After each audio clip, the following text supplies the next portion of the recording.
Islands are finding form as if the sea is sinking. Orange hues seamlessly transition to sailor boy blue, and under contemporary surveillance, the silhouettes sharpen. Our approach into Dallas Bay is slow, almost secretive, slipping between the crab claws of Tabaka and Makogai.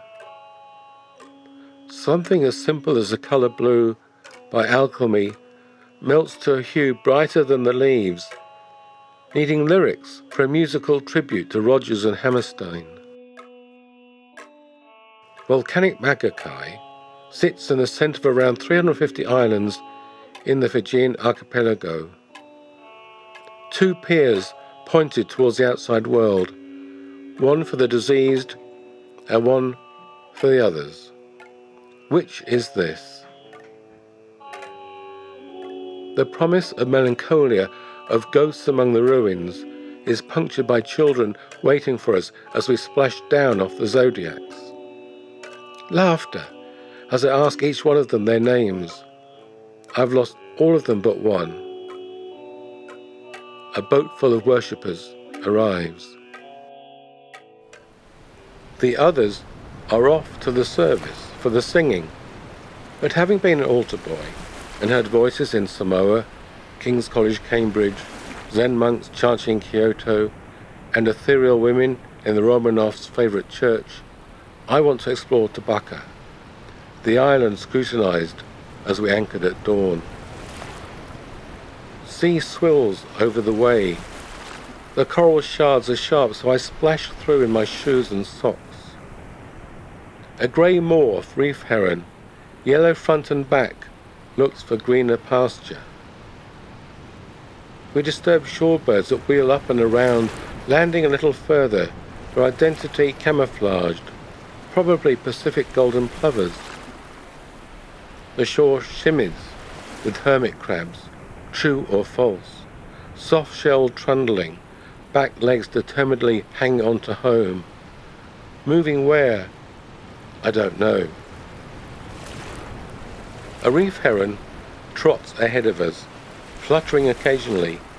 White morph, a rich clotting of every colour. Small birds sing in the tree with the red flowers. Unknown tree, unknown birds, unknown island. We are fumbling with place. Strangers wait on the cable drum. The heron is watching. A government publication extols, Makogai is noted for its beauty, and the view of the hospital area from the road above Dallas Bay offers one of the loveliest scenes in Fiji. The varying blues and greens of the lagoon, the white of the surf contrasting with the golden sands, and the red roofs of the buildings, enhancing by contrast the grace and colour of coconut and other tropical trees, provide a picture to stimulate the most jaded taste. From the higher peaks reveal scenes of surpassing brilliance. I would tow the island away. The Lepers Ordinance of 1899 in effect criminalised leprosy. Lepers were detained or movements highly circumscribed. 10 years later, the government purchased this island. There had been attempts to cure lepers by suspending them in the smoke over a fire made from sinugaga, a poisonous tree. Some lepers were clubbed to death, and the Fijian chiefs thought its increase was due to the government forbidding the clubbing of advanced cases. The island, once feared for its war canoes, became a leper colony, starting with 2 nuns and 40 patients. The air must have been humming with prayer and disinfectant. 2 churches claim the island, one Methodist, one Catholic, and a Hindu temple.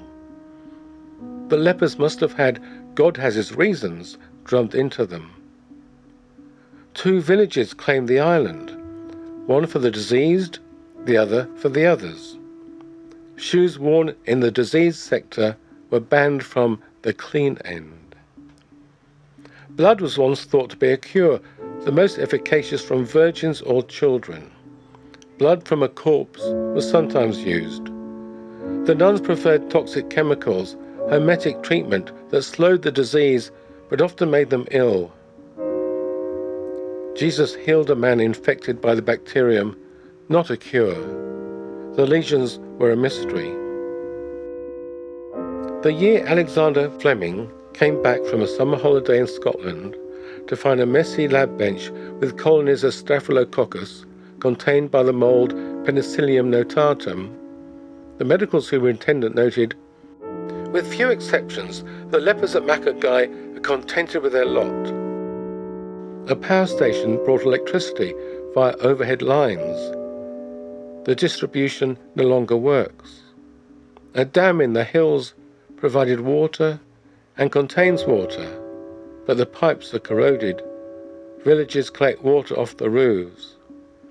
A 5K metal road connected the two villages. Now the overgrown tapestry of vegetation is impassable for cars. Just as well there's none left on the island. The main village houses government fisheries officers and their families.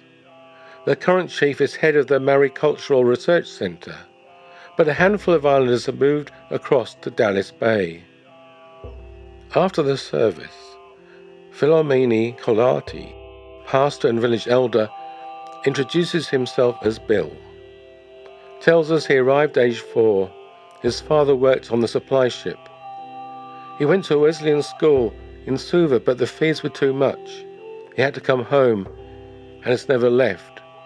He has 12 children. No cinema then, I joked, which flew past him.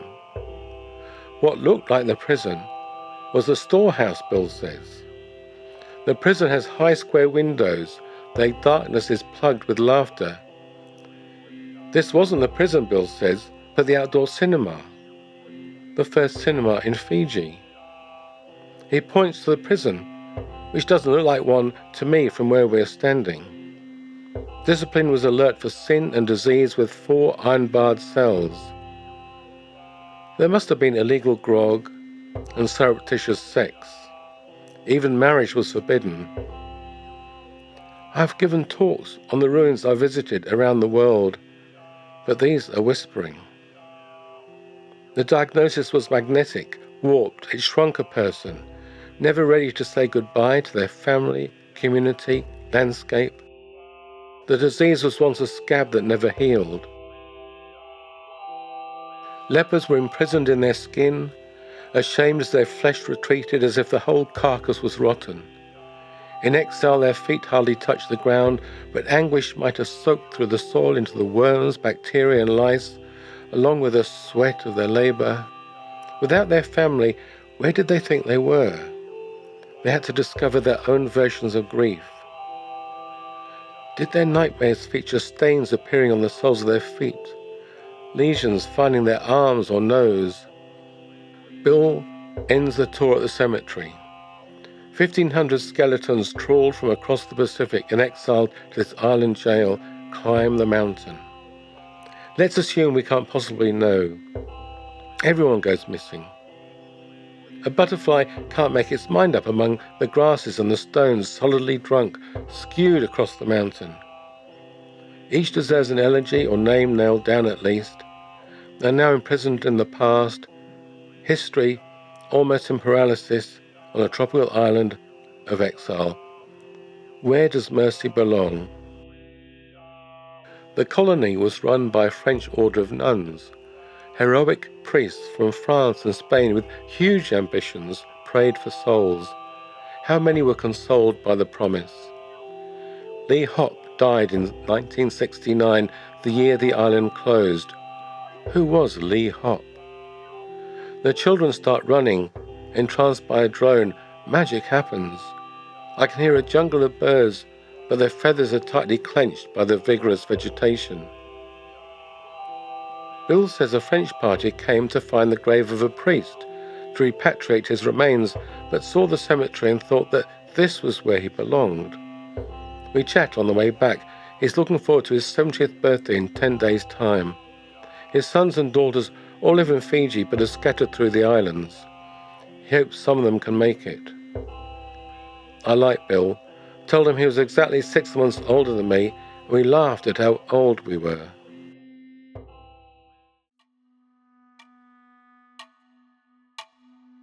Anna, one of Bill's many grandchildren, chose to meet a pathetic concrete cell. Dried coconuts lie scattered about. Most are lethargic, one looks dead. Anna likes to eat them. Very good. I do too. She grabs one, tries to frighten me. I sway back, then lurch forward, growling loudly. She jumps, giggles, and smiles at Win. The action is in the far corner, where the desperate crabs are climbing on top of each other.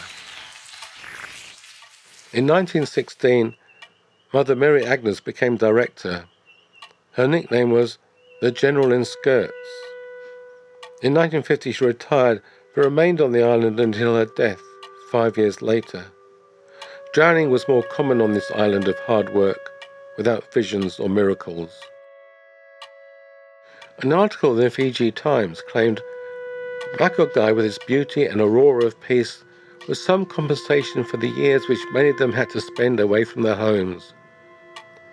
It was a beautiful place in which to live, but more than that, for the patients it was a place of hope and cure. For the devoted nuns, it was a place of soul-satisfying, selfless work.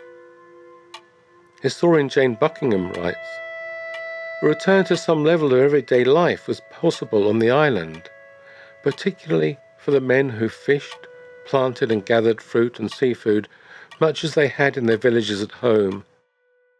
Kava was brought over every day, and as at home the men could enjoy the sedating effects of the drink while singing and telling stories. Many talked of Makogai as a paradise, abundant with fresh water, fruit and game, with an ample lagoon full of fish. Conditions improved. A sulfur compound was found to be effective against the bacteria that causes leprosy. The government noted, the previous brochure describing the Fiji leprosy hospital at Makogai was published in 1944, since when important advances have been made in the treatment of leprosy. With the advent of the sulfone group of drugs, leprosy need no longer be regarded with the dread associated with this disease since biblical times." I would like to hold the history in my hand, not a poem, and I forget how I said goodbye. Around 3,000 patients were effectively treated and repatriated to undergo treatment in their own countries and return to their families. Makogai closed in 1969, remaining patients transferred to Suva.